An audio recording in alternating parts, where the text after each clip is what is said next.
I know that you were the first, one of the first ones at Clive's party to speak about Whitney's passing the other day. Yes. And that was, did you know her well? Yes, I did.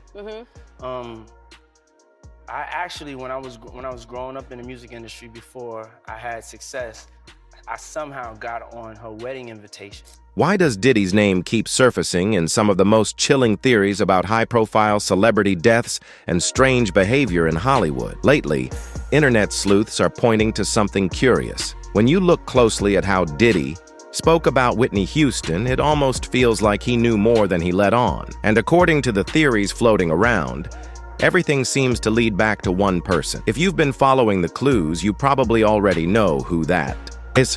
Diddy and Davis, have they ever had anything past business? Because to me, they seem to mirror each other behavior-wise. Like to me, they both got like that dark energy around them. But I almost wonder, like, well, damn, you know, did they ever have anything? Well, I just wondered that, man, because they're very. And then it's Grammy time, and her and Clive had a fight 2 days before. And from what I was told, Bobby Christina was present for some of that fight. And then the next thing you know, Here's where it gets strange. Whitney Houston died the night before Clive Davis's legendary pre-Grammy party, a party that, shockingly, went on as planned. Think about that.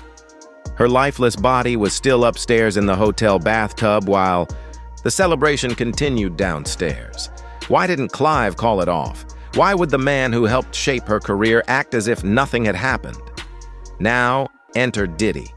Is it possible he knows more than he's revealed? Or even worse, could he be connected to powerful networks operating behind the scenes, the ones that protect certain people while silencing others? Bobby Brown certainly thinks there's more to the story.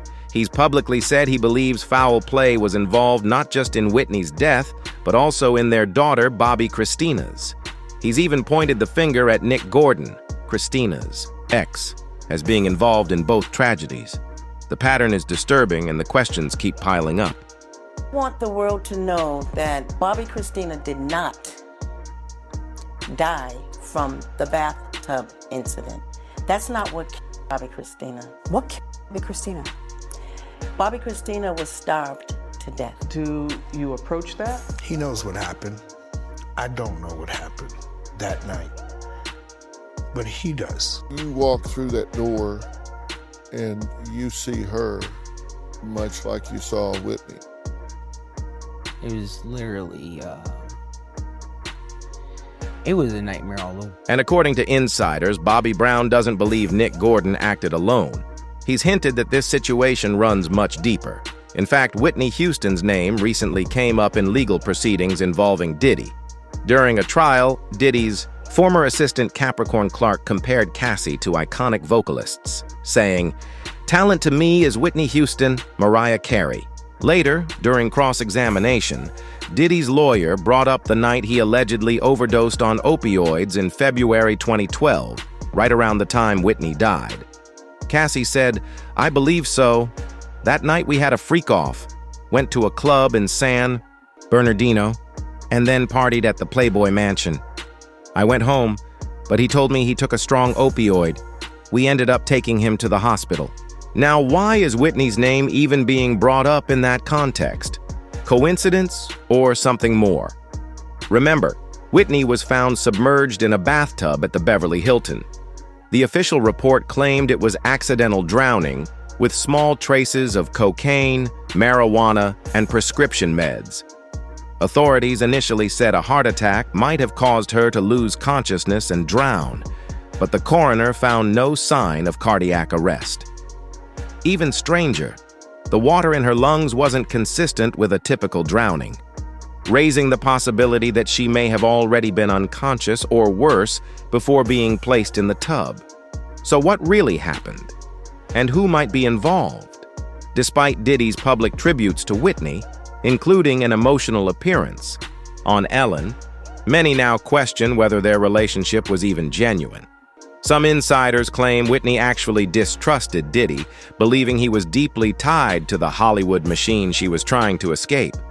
So if she kept her distance, why did Diddy speak about her as if they were close? I know that you were the first, one of the first ones at Clive's party to speak about Whitney's passing the other day. Yes. And that was, did you know her well? Yes, I did.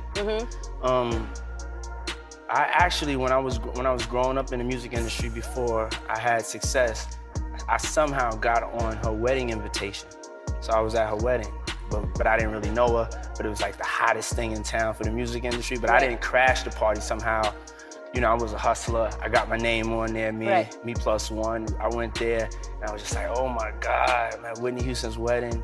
You know, I was a big Bobby Brown fan. And then throughout the years, I got to meet her, and she was so full of life, so full of just joy. And she always made you feel like she noticed you and recognized you and spoke to you. And she'll definitely, truly be missed. That's where it gets even darker. Some believe Diddy tried to align himself with Whitney after her death, for image, not love. Why would someone she allegedly didn't trust suddenly start praising her once she was gone, when she couldn't? Correct the narrative? People in the industry claim this wasn't personal. It was strategic. And all roads lead back to one powerful figure, Clive Davis, a music mogul with a reputation for creating stars and discarding them when they're no longer useful. So the real question is, had Whitney become a threat? Was she planning to speak out? And did Clive, with help from his most loyal protege, Diddy, make a calculated decision that night? This theory gains traction when you consider the alleged connection between Clive and Diddy. Clive Davis is openly bisexual, as detailed in his memoir, The Soundtrack of My Life, where he writes about long-term relationships with men. He first met Diddy when the young producer was just 23. Clive didn't understand hip-hop at the time, until Diddy played him Flava in Ya Ear and some Biggie tracks. That's when Clive saw the vision. From there, Clive introduced Diddy to key executives, invited him to weekly A&R meetings, and helped launch Bad Boy Entertainment. But industry insiders have long whispered that this mentorship came at a cost, and not just financially.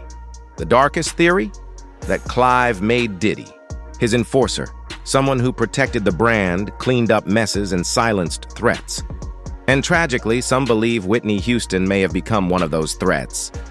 Bobby Brown has been dropping hints for years, through interviews, his book, and emotional breakdowns, as if he's been trying to tell the truth without saying it outright. He's hinted that what happened to Whitney, and later to Bobby Christina, wasn't just tragedy. It was something much more sinister. Some have dismissed Bobby's claims, labeling him paranoid or unstable, but what if he's been right all along? Personally, I'm still digging into these disturbing connections, but what do you think? Is there something bigger going on? Can you see the thread linking Whitney, Clive, and Diddy?